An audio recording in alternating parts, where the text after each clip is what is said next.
তাদেরকে চিনবেন কিভাবে? তাদের গুণটাকে দিচ্ছেন কয়টা? তিনটা গুণ দেখলে আপনি বুঝবেন যে এরা আল্লাহর নবীকে আদর্শ হিসেবে মানে। এক নাম্বার, লিমা কানা ইয়ারজুল্লাহ, লিমা কানা ইয়ারজুল্লাহ, কারা আল্লাহর নবীকে আদর্শ হিসেবে নিলেন? যারা সব জায়গায়, সব ক্ষেত্রে, সর্ব অবস্থায়, সব সময়, সকল সময়, সব জায়গায়, সর্ব অবস্থায় যারা আমি আল্লাহকে চাইবে, তারাই শুধুমাত্র আমার নবীকে আদর্শ হিসেবে নিবে। সুবহানাল্লাহ। তাহলে এক নম্বর কি?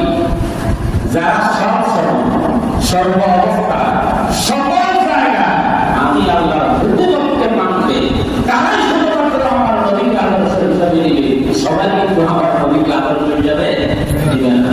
এবার আমরা কি সব জায়গায়, সবখানে, মসজিদে, সমাজে, পরিবারে, বাজারে, ব্যবসায়, রাষ্ট্রে, সব জায়গায় আমরা আল্লাহর হুকুম মানি? তো আমরা আল্লাহর আদর্শ হিসেবে মানি না। আমার কথাটা তো আমার পাগল আমরা মসজিদে আসলে আমার হুকুম মানতে চাই। মসজিদে ইমাম সাহেব নামাজ পড়াবে কোরআন দিয়া, এটা আমরা মানি।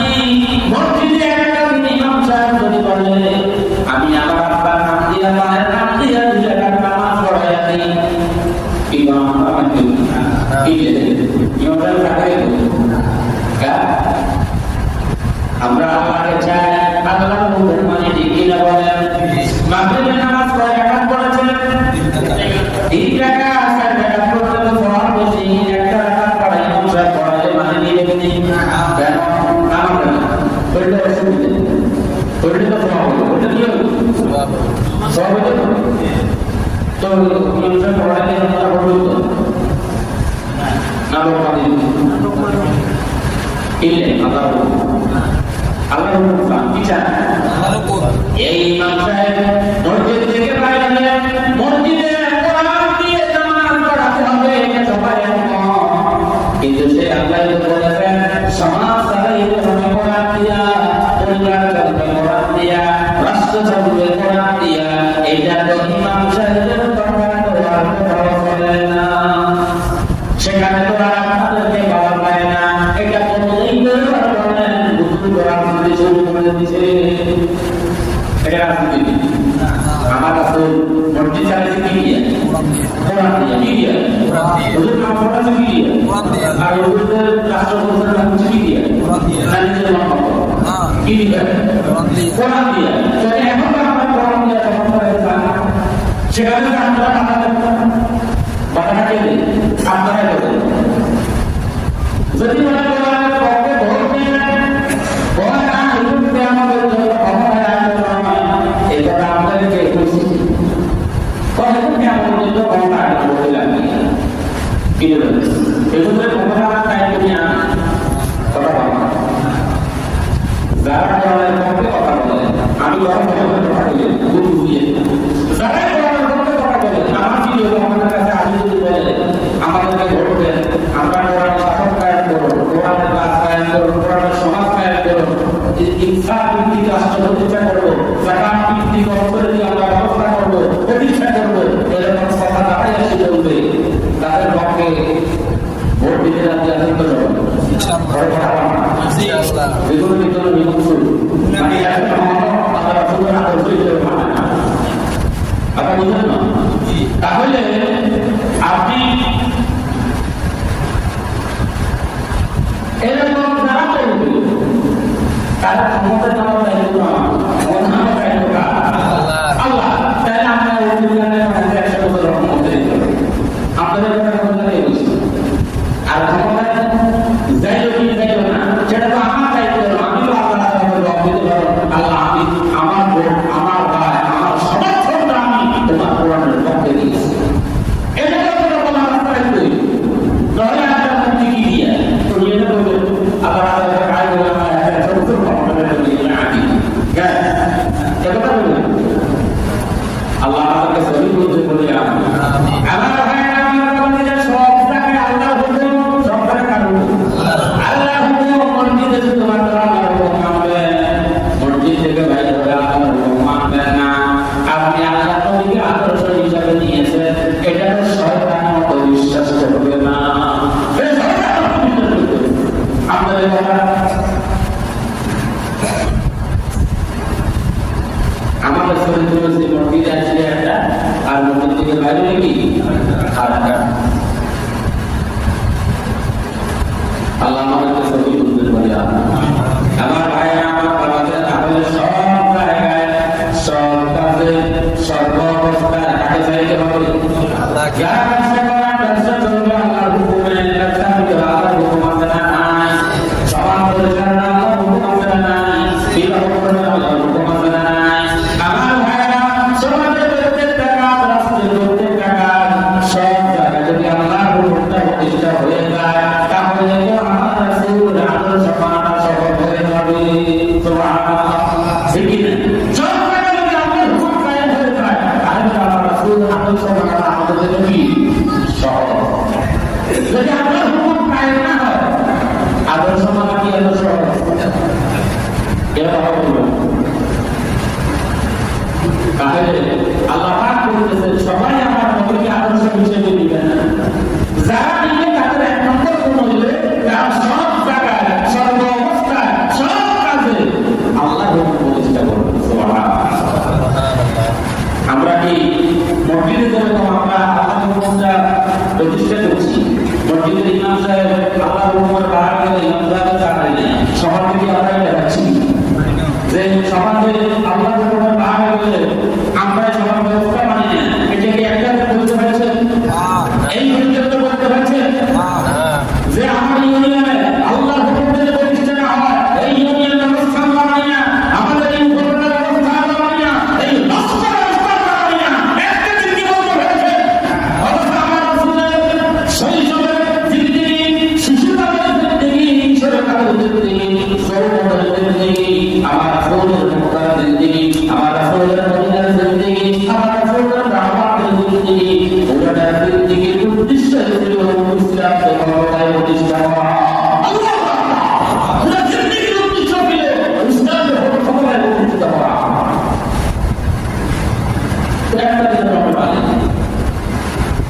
আমার ভাইরা আমার বাবারা আল্লাহ পাক লিমা কানা ইয়ারজুল্লাহ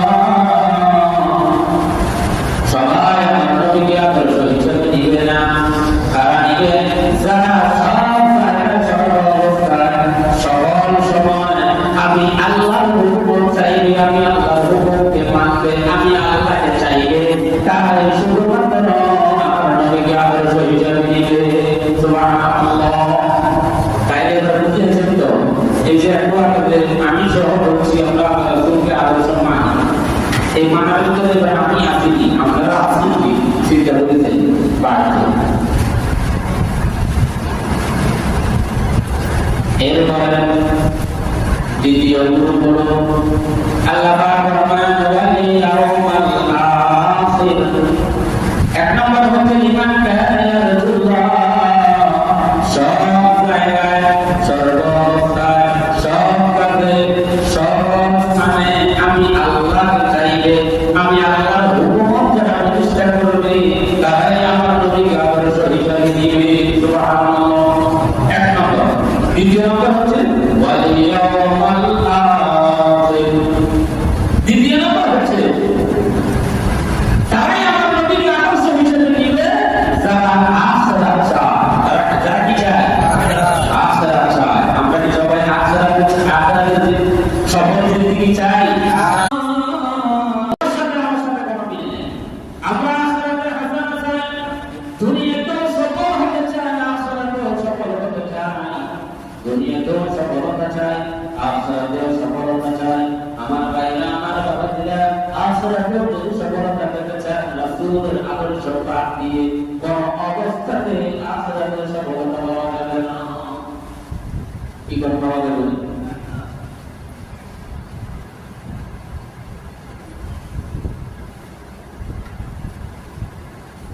আমরা রাসূলের আদর্শ মানি না, সবাই মানি, কিন্তু মিথ্যা কথা বলি। আমরা রাসূলকে মিথ্যা কথা বলতে, তো আমি আল্লাহ রাসূলের আদর্শ মানি, মিথ্যা কথা বলতে পারলাম। অনেকেই আছে বিড়ি খায়, সিগারেট খায়, গাঁজা খায়, বাবা খায়, ডাল খায়, হিরোইন খায়। ওনাকে যদি প্রশ্ন করেন তাহলে উনি বলবেন আমি আল্লাহ রাসূলের আদর্শ মানি, হুজুর আমার আদর্শ। এখন যদি জিজ্ঞাসা করেন ভাই হুজুর যদি কোনো সিগারেট খেয়েছে, তো তুমি যে বড় কিরকম না, তুই যে সিগারেট খাও তো এটা আল্লাহ রাসূলের আদর্শ, তুই এটা মানে এটা দুই পাশে দিয়ে তুমি যে সুদ খাও আল্লাহ রাসূল সুদ খাইছে, তো তুমি যে সুদ করো তুই তো একটা বলে আসো আল্লাহ রাসূলের আদর্শ না। ঘুষখোর পার্টি আছে না নাই?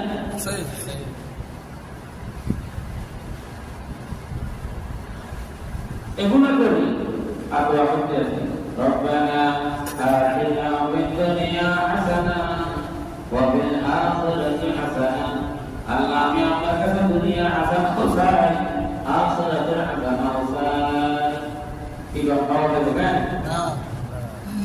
এই যে আল্লাহ ফরমান লিমান কানা ইয়ারজুল্লাহ ওয়াল ইয়াওমাল আখির, সবাই আমার নবীকে আদর্শ হিসেবে নেবে না। আদর্শ হিসাবে নিবে যারা, তাদের দ্বিতীয় গুণ হবে তারা আখিরাতের সফলতা চাইবে। সুবহানাল্লাহ। অবশ্যই যারা আখিরাতের সফলতা চায় তারা কোনদিন দুনিয়াতে চুরি ডাকাতি রাহাজানি দেশদ্রোহী দুর্নীতিবাদ দুর্নীতি দেশের সম্পদ পাচার করা, দেশের টাকা পাচার করা, অর্থ সম্পদ লুট করা, দুর্নীতি মানুষের উপরে জুলুম করা, অন্যায়ভাবে দুঃশাসন করা, মানুষদেরকে আয়না করে বিক্রি করা, মানুষদেরকে গুম করা, নিরীহ মানুষদেরকে হত্যা করা, এরকম কাজগুলো যারা আখিরাতের সফলতা চায় তারা কোনদিন কাজ করতে পারে না। এবার তারা কি কাজগুলি করতে পারবে? এটা আবার আসল না বলছো কেন? আল্লাহ আমাদেরকে সঠিক বুঝতে বলি। যদি আখিরাতে সফল হতে চাই তাহলে দুনিয়াতে আল্লাহ রাসূলের আদর্শ মানা লাগবে। এবার সবাই গেছেন ইনশাআল্লাহ। আমার মাথার তলে থেকে পায়ের তলে পর্যন্ত আমার রাসূলের সুন্নাহ মাথা রাখবে, চেহারার ভিতরে সুন্নাহ রাখবে, আমার পরিবারের সুন্নাহ থাকা লাগবে। আমি আমার পরিবারে, আমার লেনদেনে, আমার ব্যবসায়, কাজ কারবারে, আমার ওয়াদায়, আমার আমানতদারি সব কিছুর ভিতরে আমার রাসূলের আদর্শ থাকা লাগবে। যদি আমার রাসূলের আদর্শ আসে তাহলে আমি আখিরাতে সফল হব। সুবহানাল্লাহ। আখিরাতে সফল হতে চাইলে আমার রাসূলের আদর্শের কোনো বিকল্প নেই। তাইলে বাসা গেল দুইটা। এক নম্বরে হচ্ছে সব সময়, সব জায়গায়, সর্ব অবস্থায় আল্লাহর হুকুম প্রতিষ্ঠা করবে, আল্লাহকে চাইবে, তারাই শুধুমাত্র আল্লাহর নবীকে আদর্শ হিসাবে নিবে। সবাই আল্লাহর নবীকে কি দিবে না? আদর্শ হিসাবে দিবে না। দ্বিতীয়, যারা আখিরাতের সফলতা চায় তারাই দুনিয়াকে আল্লাহর রাসূলকে আদর্শ হিসাবে দিবে, সবাই আল্লাহর রাসূলকে আদর্শ হিসাবে দিবে না। তৃতীয় নাম্বার হলো ওয়া যাকারাল্লাহ কাসীরা ওয়া যাকারাল্লাহ কাসীরা। যারা আমি আল্লাহকে, তারাই আমার নবীকে বেশি বেশি আমার নবীকে তারাই আদর্শ হিসাবে নেবে। যারা আমি আল্লাহকে অধিক বেশি পরিমাণে স্মরণ করবে, সুবহানাল্লাহ, অধিক পরিমাণে যারা আমি আল্লাহকে স্মরণ করবে তারাই শুধুমাত্র আমার নবীকে আদর্শ হিসাবে নেবে, সবাই নেবে না। এবার আল্লাহ নবীকে অধিক পরিমাণে স্মরণ করা, এটা একটু সহজে বুঝেন বা আমার আলোচনা শেষ সময় আছে, এটা একটু বুঝেন। এটা হচ্ছে মনে করেন এখন তো চিঠি পত্রের আদান প্রদান নেই। আমাদের সময় চিঠি পত্রের আদান প্রদান ছিল। আমাদের বাবারা ছেলেরা বিদেশ থেকে চিঠি পাঠাইত, ঢাকা থেকে চিঠি আসতো, ঠিক কিনা? তো এক বাবা তার সন্তানের কাছে চিঠি লিখলো, লিখে অনেক কথা উপদেশ দিল, অনেক কথা ভালো ভালো কথা বলেছে, ভালো লেখাপড়া করেছে, ভালো পথে চলেছে, খারাপ পথে যাচ্ছে, খারাপ পড়াদের সাথে আড্ডা দিচ্ছে, বিভিন্ন ধরনের কথাবার্তা লিখছে, সব প্রসেস লিখছে। আপনার আপনার কথাটাই বেশি বেশি স্মরণ রাখি, আপনার কথাটা কি হয় স্মরণ রাখি। এখন এটা ছেলেদের বলছে আপনার কথা কি একটু সরল নাকি এখন ছেলে বাংলার ভাই বলতেছে দশের করে গাড়ি দিতে আমাদের আব্বা গাড়ি দিতে করতে আব্বা গায়াকে দিতে মাসদের আব্বা গায়াকে দিতে আব্বা দোয়ানটা কি ভাই তুমি এরকম করো না তো আমার আব্বা বলছে সকল কাজে যেন আমি আমার আব্বাকে স্মরণ করি এই জন্য আমি সকল কাজে আমি আমার আব্বাকে স্মরণ করতেছি এটাই আব্বাকে কি স্মরণ করতে লাগতেছে কথা বুঝলেন না বলো আব্বাকে এভাবে ভিতরে স্মরণ করতে বলছি না আব্বার কথাটা স্মরণ হইলে যখন আব্বার কথা থাকতো তাহলে না আব্বার কথা স্মরণ হইব না ইয়ে আব্বা তো হেঁটে বুঝে গেছে এখন হাতে নিয়ে বুঝে দিছে এত এক টাকা দেয় আব্বা আব্বা আব্বা বলতে তো কি আছে ভাই তো আমার আব্বা বলছে আমাদের সকল কাজে আব্বা স্মরণ করতেন আমার ভাই আমার বাবাকে আল্লাহ রাব্বুল আলামিন বলতেছে ওয়া তাআলা কাসীরা ও আমার বান্দা তোমরা যারা আমার রাসূলকে আমার সত্যে দিবা সকল কাজে সব সময় বেশি বেশি পরিমাণে তোমরা আমি আল্লাহকে স্মরণ করবা বলো সুবহানাল্লাহ আল্লাহ বলতে বেশি বেশি পরিমাণে স্মরণ করার জন্য তার মানে হলো আল্লাহর হুকুম রাসূলের তরিকা সরলতা মেনে যখন আমি আর আপনি মানবো তখনই তো আল্লাহকে স্মরণ করা হবে ঠিক কিনা বলেন যখন আমরা আল্লাহর হুকুম রাসূলের তরিকা অনুযায়ী চলবো তাহলে না ওই যে কোরআনের ভিতরে হালাল যেটাকে হারাম শরীরের মধ্যে যেটাকে হারাম হালাল করা হয়েছে হারামকে হারাম জানা হালালকে হারাম হালাল জানা সব কিছু মেনে যখন আমি আমার জীবন যাপন করব তাহলে না আল্লাহ হুকুম আল্লাহকে স্মরণ করা হইল তাকে স্মরণ করা হইল এখন আমরা আল্লাহকে স্মরণ করি না আল্লাহকে এইভাবে স্মরণ না করি শুধুমাত্র সুবহানাল্লাহ সুবহানাল্লাহ সুবহানাল্লাহ সুবহানাল্লাহ সুবহানাল্লাহ সুবহানাল্লাহ আলহামদুলিল্লাহ আলহামদুলিল্লাহ আলহামদুলিল্লাহ আলহামদুলিল্লাহ তবে আমি একই ঘরে তো আল্লাহকে স্মরণ করি আল্লাহর জিকির করি তাই জিকির করা আমি জিকিরের আয়াত আছে জিকিরের কি আয়াত আছে এটা করবে কিন্তু আমার ভাবে তো আল্লাহর হুকুমের সম্পর্ক নাই রাসূলের তরিকার সম্পর্ক নাই রাসূলের জীবনের অবস্থা আমার জীবনের ভিতরে নেই কিন্তু আমাকে আল্লাহ স্মরণ করতেছে আমার হাতে দিয়ে না আলে হাতে না আপনি ভিতরে করছি কি কথা ঠিক না তাসবিহ আল্লাহকে স্মরণ করতেছে হাতের ভিতরে তাসবিহ ভিতরে তাসবিহ দ্বারা বাইতেছে আর করতেছে ভিতরে মুসলমান তাসবিহ দ্বারা বাইতেছে তিনি সবক দিতেছে কিন্তু ওরা বাপরে বাপের ঘরে কি পরিমাণ অত্যাচার আর নির্যাতন হাতের ভিতরে তাসবিহ ওর কথা হাতের ভিতরে কি আছে তাসবিহ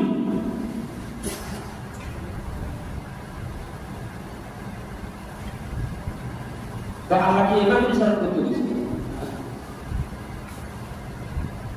তাহলে আল্লাহ পাক বলতেছে সবাই আপনার নবীকে আদর্শ হিসেবে নেবেন কারা নেবেন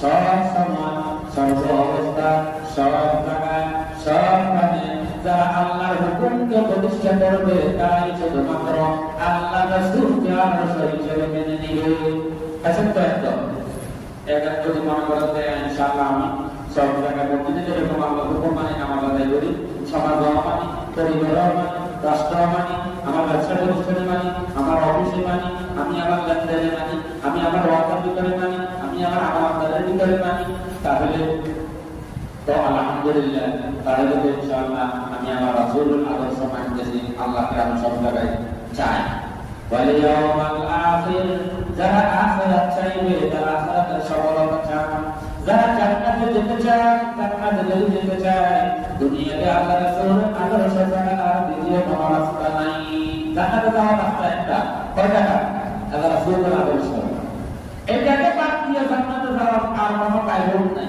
আর কোনো কায়দা আছে না একমাত্র রাস্তা জান্নাতে যেতে চান এই রাস্তা আসতে হবে আল্লাহ বুঝার তৌফিক করি আমিন ওয়াদাকারাল্লাহ কাসীরা আর সব সময় সর্ব অবস্থায় সব কাজে আমি আল্লাহকে বেশি বেশি করে স্মরণ করবে সুবহানাল্লাহ আমরা এই যুগে গুণান্বিত হতে রাজি আছি ইনশাআল্লাহ আল্লাহ আমাদেরকে তৌফিক করি আমিন এর মাঝখানে একটা হাদিস পড়ছিলাম قال رسول الله صلى الله عليه وسلم الله نبي شاكرنا لا يؤمن احدكم حتى اكون احب اليه তোমরা ততক্ষণ পর্যন্ত পরিপূর্ণ ঈমানদার হবে না, ততক্ষণ পর্যন্ত তোমরা পরিপূর্ণ ঈমানদার নও।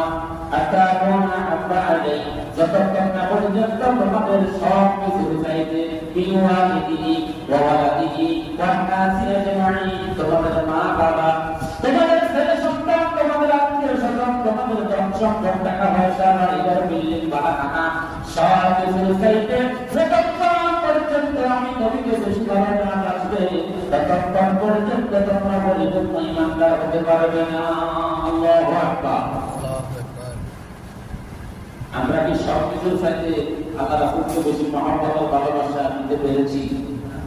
কথা বাড়ি এখন আমাদের অন্তরের পরিধানের ভিতরে সন্তানের মায়া বেশি, ধন সম্পদের মায়া বেশি, টাকা পয়সার মায়া বেশি, বাড়ি ঘরের মায়া বেশি, আত্মীয় স্বজনের মায়া বেশি। আল্লাহ রাসূলের মহব্বত করি, রাসূলের মহব্বত এখন পর্যন্ত আমার চেহারায় আমি এখন পর্যন্ত আল্লাহ রাসূলের সুন্নতকে দেখতে পেলাম না। এখন পর্যন্ত আমার শরীরের ভিতরে আল্লাহ রাসূলের সুন্নত আসছে না, এখন পর্যন্ত আমার বাবাদের ভিতরে ফরকার উঠে নাই, এখন পর্যন্ত আমার পরিবারে ফরকার বিধান এখন পর্যন্ত আমি বাস্তবায়ন করতে পারি নাই। অথচ আল্লাহ রাসূল বলেছেন, তোমরা ততক্ষণ পর্যন্ত পরিপূর্ণ ঈমানদার নও যতক্ষণ পর্যন্ত সব কিছুর চাইতে আমি মহব্বতকে বেশি ভালোবাসা হবে। সুবহানাল্লাহ। আর আমি যখন সব কিছুর চাইতে আল্লাহর নবীকে বেশি ভালোবাসবো, মহব্বত করতে যাব, তখন দেখবেন এই সমাজের অনেক লোক আমার শত্রু, বাড়িতে আমার শত্রু, ঘরে আমার শত্রু, সমাজে আমার